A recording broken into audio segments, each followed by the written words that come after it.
will unlock doors in my mind, and I will relive moments we had together that I otherwise might never have accessed again.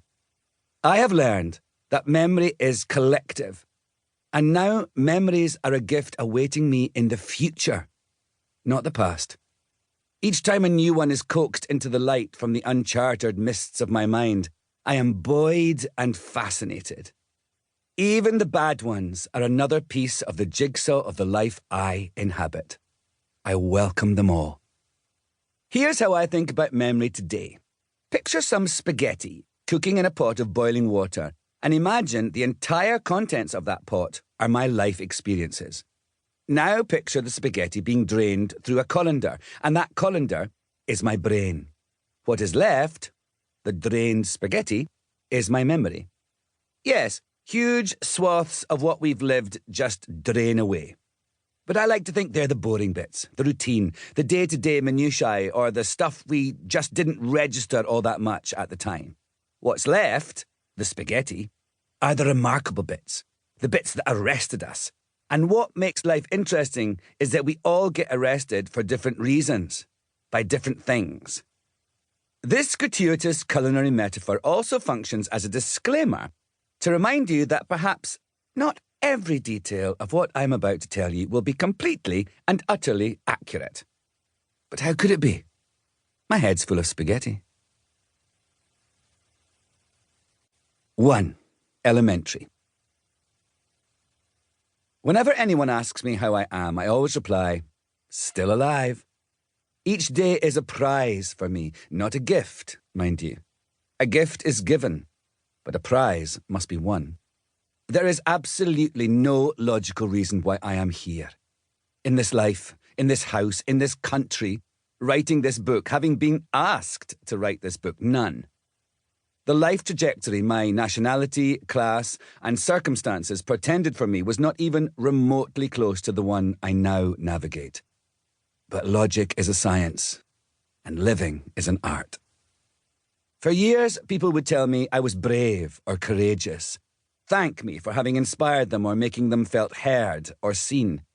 What they meant was that by living an open life as a queer man, and a famous one, I was somehow empowering them.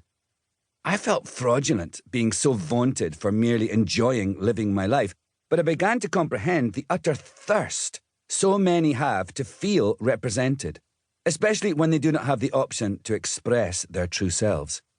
And I could relate, for I too had a secret. My first memoir was written without guile and out of utter need to tell my tale, to be heard, to be seen.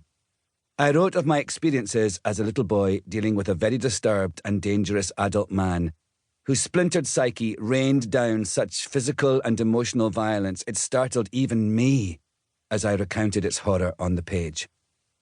That man was my father. But the title of the book, Not My Father's Son, was a gesture of succour, an assurance that I had not only managed to transcend those early days, but indeed, in spite of them, bloom. Writing compounded my healing and learning. Setting experiences down meant I had to analyse and quantify them.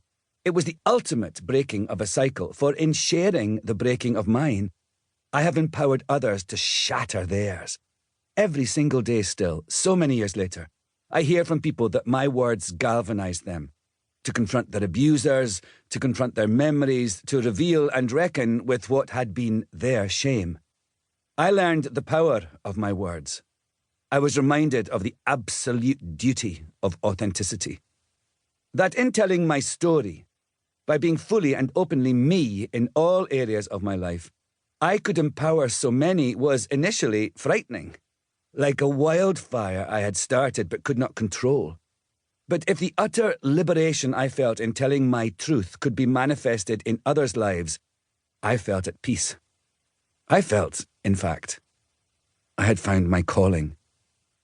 However, there was one gnawing downside to the wave of positivity that washed over me, and one I hope this book will help redress. After the publication of my memoir, everywhere I turned, I saw myself held up as an example of having triumphed. I had overcome my demons. The nervous breakdown was long behind me. I had beaten back...